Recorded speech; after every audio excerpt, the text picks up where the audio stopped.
This is the tutorial how to download tlauncher on Minecraft. So go to Google Chrome, now like tlauncher, okay,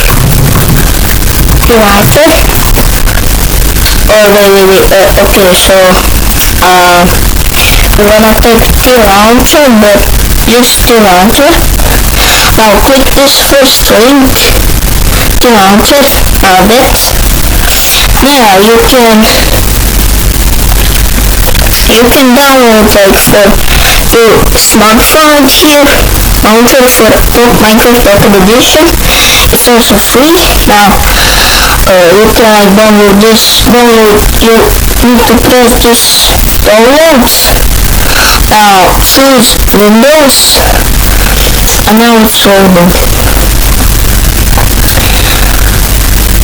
And now it's complete downloads. Now open it. Download this.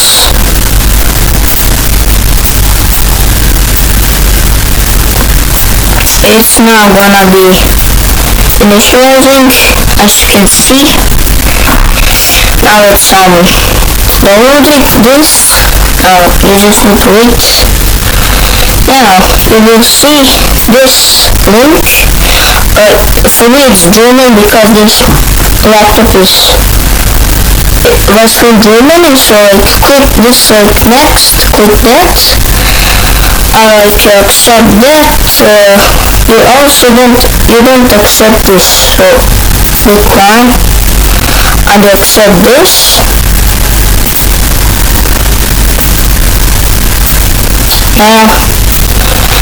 You click this to download, and it should download, and you need to set up like some stuff. But that's like how you mainly download tlauncher. Also tlauncher is like a free version of Minecraft. So thank you for watching the tutorial video. As you can see, now you can like name it Minecraft. You can like download mods and stuff. You can download more, but